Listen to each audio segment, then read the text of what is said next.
Lucas 7, versículo 11 ao 17. Quem achou, diga amém. Diz assim a palavra do Senhor, os irmãos se assentaram. O filho da viúva de Naim. E aconteceu um pouco depois, ir ele à cidade chamada Naim. E com ele iam muitos dos seus discípulos e uma grande multidão. E quando chegou perto da porta da cidade, eis que levavam um defunto, filho único de sua mãe, que era viúva. E com ela ia uma grande multidão da cidade. E vendo-a, o Senhor moveu-se de íntima compaixão por ela e disse: não chores. E chegando-se, tocou o esquife, e os que levavam pararam, e disse: jovem, eu te digo, levanta-te. E o defunto assentou-se e começou a falar, e entregou a sua mãe. E de todos se apoderou o temor, e glorificavam a Deus, dizendo: um grande profeta se levantou entre nós, e Deus visitou o seu povo. E correu dele esta fama por toda a Judéia e por toda a terra circunvizinha. Amém? Pode se assentar em nome de Jesus, irmão? Amém. Como eu disse, a ordem de Jesus é: não chores, se levante. Amém? Eu sei, irmãos, que há tempo de sofrimento, que há tempo de tristeza, que há tempo de tribulação. Tem dias que nós nos encontramos chorosos, tem dias que até tentamos sustentar a moral, mostrar para as pessoas que estamos fortes, mas só Deus que conhece o nosso coração sabe que estamos tristes. Nós até sorrimos para mostrar uma aparência de que está tudo bem. Eu falo isso porque às vezes eu sou assim. Não que eu seja falso, não que eu seja hipócrita, mas às vezes nós não podemos transmitir tristeza para as pessoas. Às vezes nós temos que mostrar para as pessoas que estamos fortes.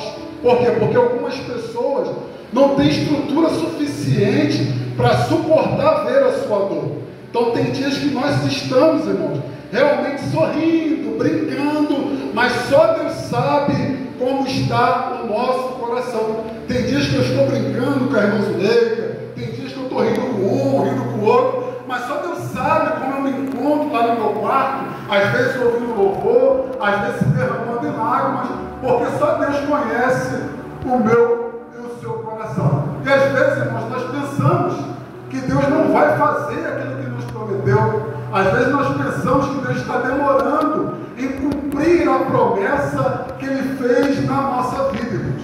E se nós olharmos para essa passagem, talvez o nosso sofrimento não seja na mesma proporção dessa mulher, mas essa mulher também estava passando por um sofrimento, e também nós às vezes também passamos por esse sofrimento, e talvez não na mesma proporção, porque se a gente olhar para esse texto, nós iremos ver que essa mulher, irmãos, acabou de perder um filho, seu único filho. E às vezes eu creio que nenhum aqui nessa noite perdeu nenhum filho. Eu creio que nenhum aqui perdeu algum filho por morte. Então não sabe o que é sentir essa dor que essa mulher, que essa viúva sentiu.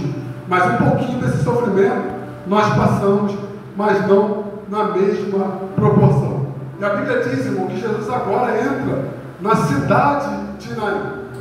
Ele com alguns discípulos e uma grande multidão. E levavam ali um defunto, filho dessa mulher, viúva, e com ela ia uma grande multidão acompanhando, levando esse defunto. Eu quero tirar 4 aprendizados, irmãos, para a nossa vida nessa noite. 4 aprendizados eu quero tirar dessa palavra para a nossa vida hoje, irmãos. Nós observamos que uma grande multidão acompanhava essa mulher. Na perspectiva humana, ao olhar humano, na visão humana, eles até pensaram: está morto. Eles até afirmaram: está morto. Eles até pensaram: não tem mais jeito, acabou. Só que eu creio, dentro dessa palavra, que em nenhum momento eles pensaram na possibilidade de uma ressurreição. Em nenhum momento eles pensaram ou cogitaram a possibilidade de Jesus entrar em cena e realizar o milagre. Na perspectiva, o olhar humano estava morto, não tinha mais jeito. Até pensaram que era o fim, irmãos. Às vezes, na nossa vida não é diferente. Tem pessoas ao nosso redor que até pensam que acabou, que até pensam que não vai sair da mesmice, que até pensam que não vai crescer, que até pensam que não vai evoluir, que até pensam que vai retroceder, que até pensam que vai recuar, que até pensam que vai parar no meio da caminhada, até olham e falam, está morto, acabou, não tem mais esperança. Mas em nenhum momento eles olham e veem que Jesus é capaz de mudar o cenário na minha e na sua vida. E as mesmas pessoas que acompanhavam o defunto, as mesmas pessoas que acompanhavam a viúva para enterrar o seu único filho, também tiveram que ver o milagre acontecer. Deixa eu te falar, o primeiro aprendizado que nós tivemos nessa noite. As pessoas vão ter que ver o que Jesus vai fazer na minha e na sua vida. Deixa pensar que está morto. Deixa pensar que não vai dar em nada. Deixa pensar que não vai evoluir. Deixa pensar que não vai ter crescimento. Deixa pensar que esse cenário não vai mudar, irmãos. Jesus vai entrar em cena. Aleluia. No momento certo, Jesus vai entrar em cena. E a Bíblia diz que aquela grande multidão acompanhava aquela mulher. E a Bíblia diz que Jesus olha para ela e vê a tristeza, o sofrimento daquela mulher. E a Bíblia diz bem claro, na minha Bíblia, talvez a tua tradução é diferente, que ele sente uma íntima compaixão, meu irmão. Ou seja, ele tem essa reciprocidade de sentir na pele o que aquela mulher estava sentindo, irmão. Talvez você hoje entrou aqui, irmão, chorando. Talvez você entrou aqui hoje triste. Talvez você aqui hoje se encontra nesse tempo de sofrimento. Mas segundo aprendizado que nós tiramos para a nossa vida hoje, irmão, Jesus está vendo esse sofrimento e no momento certo Ele vai ter compaixão de mim e de você. Jesus tem uma íntima compaixão por essa mulher. Jesus sente o que essa mulher está sentindo. Jesus sente na pele o sofrimento que essa mulher está passando, irmão. Só que a minha Bíblia diz, a sua Bíblia também diz, eu creio, que Romanos 8:18 vai dizer que nenhum sofrimento, pastor, é comparado com a glória que está por vir, irmão. Nenhum sofrimento nessa terra, nem a perda do seu único filho, nem a perda do seu marido, nem os problemas, nem as lutas, as perseguições, as chicotadas que Paulo tomou, as chicotadas que Jesus tomou, nada é comparado com a glória que está por vir, irmãos. Aleluia! Mas o que está querendo dizer, Rodrigo? Irmãos, não desista da glória por causa do sofrimento que você está passando.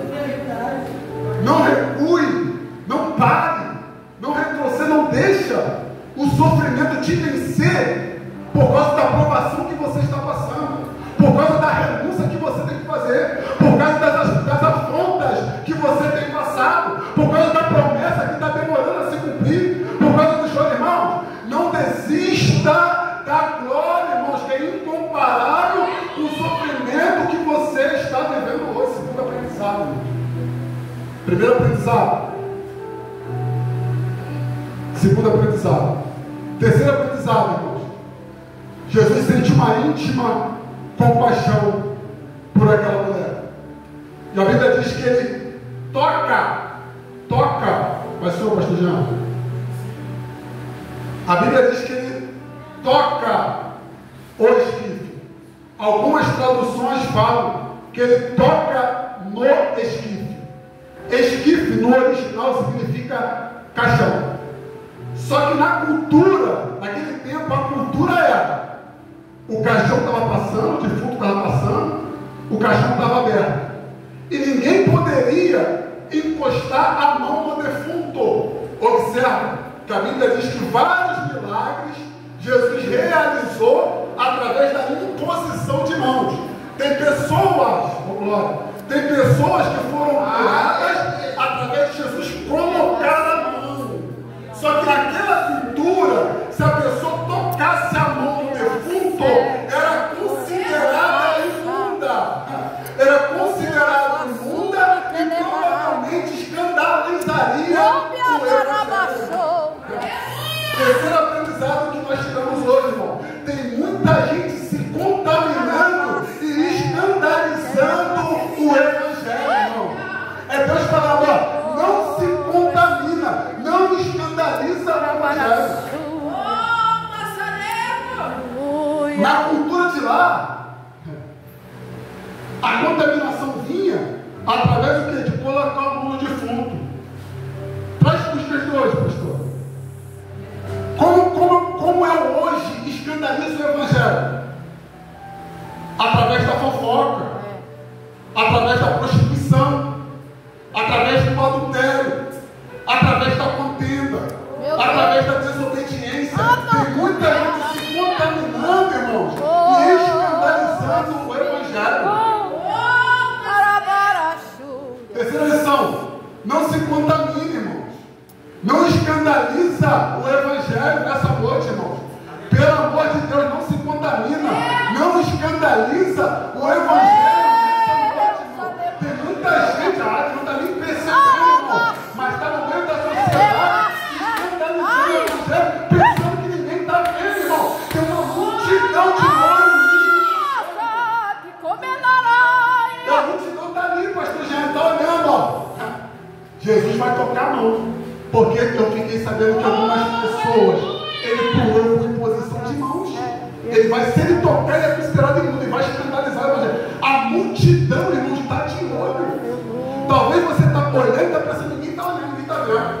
Ah, a liderança não está vendo. Os membros, irmão, tem gente que está de olho. É verdade. Está vendo? E tem gente que está olhando e está vendo você escandalizando o evangelho. Cuidado, não se contamina. Não escandaliza o evangelho. E a Bíblia diz que agora Jesus vai lá para os que tocam no caixão, porém não tocam no defunto. Ele vai lá e declara para o defunto se levantar, irmãos. Observe que não tocou, mas não foi com a imposição de mãos, foi através de uma palavra. Se levanta. Ele fala para ele, ó, se levanta. Aleluia. Até parece que está morto, mas se levanta. Oh, Espírito. Até parece que não tem mais solução. Mas você que entendeu o poder da palavra, você que entendeu a importância de nós ensinarmos a palavra, a palavra ela muda tudo, irmãos.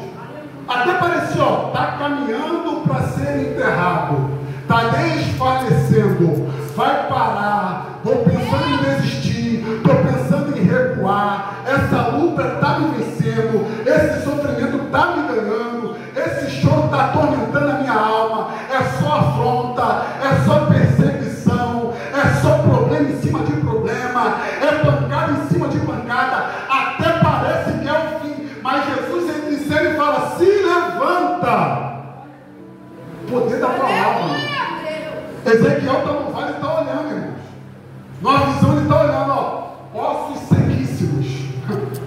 Ossos sequíssimos. Na ótica humana, não tem mais jeito. Na ótica humana, acabou. Nada vai sair dali. Nada vai acontecer. Na ótica humana, é o fim. Através de uma palavra, Deus fala para ele, ó, Ezequiel, profetiza. Ezequiel, profetiza, irmãos.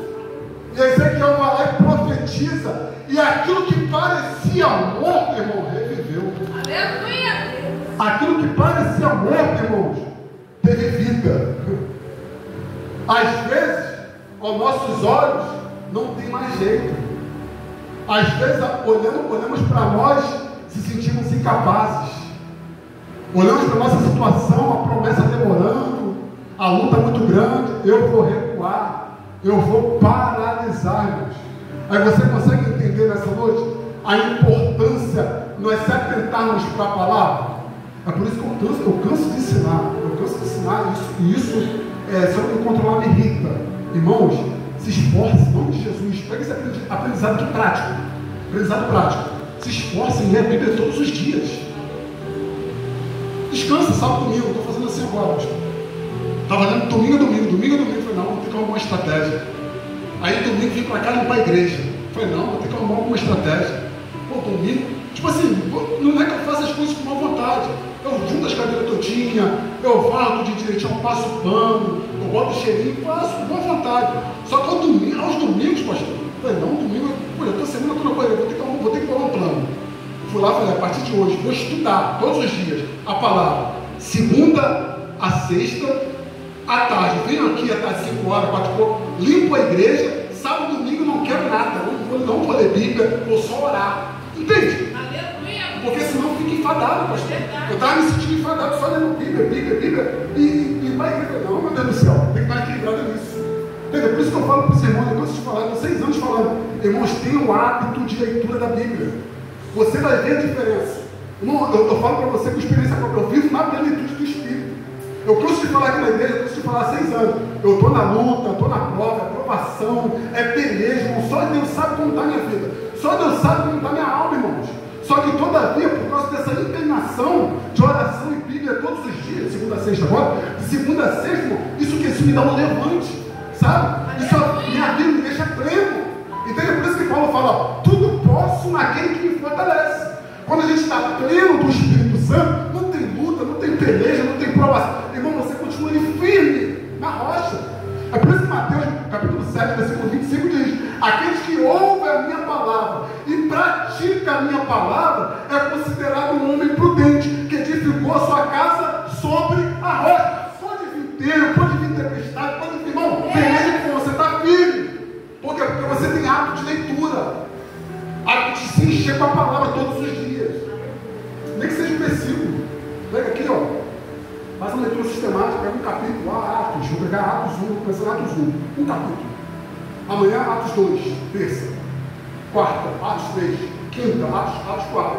Sexta, Atos 5. E vai, irmãos. Ah, mas Rodrigo, eu não tenho tempo. Tem sim, irmão, tem sim. Eu falei na escola bíblica dominical hoje.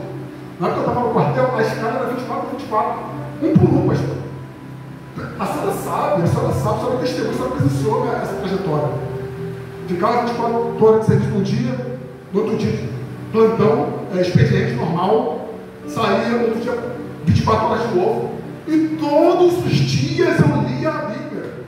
Não é, irmão, é inadmissível, eu não consigo acreditar, não consigo. Você não vai conseguir me convencer de que você não pode tirar 10 minutinhos, 15 minutinhos do seu dia para ler a Bíblia, irmão. Entende? Então tem coisas que nós ficamos assim, cabisbaixos, sofrendo, chorosos, ansiosos por aquilo que Deus nos prometeu, porque nós se inclinamos pouco para as coisas espirituais, irmão. O pastor Jean cansa de falar lá descendo lá de cima, lá no monte de cima. Ele fala, como que ele gosta de citar a senhora, como é que a senhora conseguiu vencer todos esses processos que a senhora passou? De separação, de traição, esses negócios todos que a senhora passou, como é que a senhora conseguiu? Disciplina espiritual, irmão. É aí que está o segredo. Quando a gente faz a disciplina espiritual, que é a oração, palavras, irmão, você fica inabalável, não tem como. Não tem como, irmão. Não tem como, eu estou te falando. Estou debaixo de luta. Mas você não me vê, ó, cabisbaixo, reclamando, murmurando. Não, irmão, não me vê. Ah, mas tem hora que você me chama, claro, eu sou super-homem, na hora que eu choro, fico meio assim, pensativo. Mas, irmãos, vivo pleno, mais alegria do que tristeza. É porque você não convive comigo, a irmã Zulé, que é testemunha viva. Pergunta ela, quando tu trata ela mal dentro de casa? Pergunta ela se acorda de manhã, não fica, irmão, murmurando. Vê se ela não vem murmurando. Poxa, mãe, ó, é só isso. Poxa, mãe, não tem isso. Poxa, mãe, você não fica não, cara. Entende? Por essa luta está falando. Disciplina espiritual, irmãos. Entende? Não se contamina, seja cheio do Espírito Santo. Para de chorar, se levanta, irmão. Você só vai se levantar quando você entender a se inclinar para as coisas espirituais. Você só vai se permanecer de pé quando você entender a importância da disciplina espiritual e de ser cheio do Espírito Santo, irmãos. Quando você não pegar essa chave, quando você não aplicar isso, irmão, o negócio não vai mudar. Aleluia! A Bíblia diz que agora Jesus vai ali e dá ordem. E o morto se levanta, irmãos. Jesus ressuscitou o jovem. E a Bíblia diz que ali havia uma grande multidão. observando essa cena. A grande multidão estava observando essa cena. Quarto aprendizado. Tem coisas, sofrimentos, irmãos, que nós iremos passar para que o nome de Deus seja glorificado. Por quê? Porque Jesus é estrategista. Observa, há uma grande multidão olhando. Jesus preferiu esse momento para ressuscitar o morto, certo? Através do morto, olha que coisa, através do morto ressuscitando, o Evangelho queria expandir. O Evangelho ia ser o quê? Proclamado. O Evangelho ia ser o quê? Pregado. Jesus ia virar o quê? Notícia. Tanto que no último versículo 17 fala o quê? Que a sua fama, a fama de Jesus o quê? Se expandiu. Olha como é que Deus é estrategista. Ele preferiu fazer o quê? Aquilo diante de uma grande multidão para que o nome dele fosse glorificado. Então tem sofrimentos que nós iremos passar, tem lutas que nós iremos atravessar para que o nome do Senhor seja glorificado. Porque se isso não acontecesse, como teríamos essa palavra escrita para os dias de hoje? Mesma coisa com Jó. O que Deus fez com Jó? Jó, vou permitir você passar por essa tribulação, você perder seus bens, você perder seus filhos, você ficar leproso, para que o nome de Deus fosse glorificado. Porque se Jó não passasse por isso, nós não teríamos escrito hoje a palavra, não nos serviria de testemunho para os dias de hoje. Então aceite isso que você está passando hoje. Aceite o sofrimento que você está passando hoje. Porque lá na frente vai servir para o nome de Deus ser glorificado. Porque lá na frente você vai contar, caramba, passei por isso. Vamos botar aqui a palavra introdutória. Estava no barco e veio uma grande tempestade, o pastor trouxe, né? Veio uma grande tempestade. Até a irmã Renata trouxe também, Salmo 50, versículo 12, né? Que fala que quando a gente invocar, certo? A gente invoca o Senhor se atenta para a nossa invocação, Ele faz aquilo que nós estamos precisando e depois nós honramos Ele. Na minha tradução, quando ela leu ali, na minha tradução está diferente. Nós glorificamos a Ele. Então a gente invoca o Senhor no momento de tribulação, Ele vem e faz aquele sofrimento que nós estamos passando e depois nós glorificamos. Olha que coisa. Desde então teu sofrimento serve o que? Serve para glorificar o nome de Deus no futuro. Assim como os camaradas lá no barco. Passou pelo vento, passou pela tempestade e hoje serve o quê? Como testemunho para o nome de Deus ser glorificado. Amém? 9 horas. Eu agradeço a minha oportunidade, com bastante dificuldade para pregar. A garganta está seca, está coçando, mas é porque é muita informação. Amém? É porque não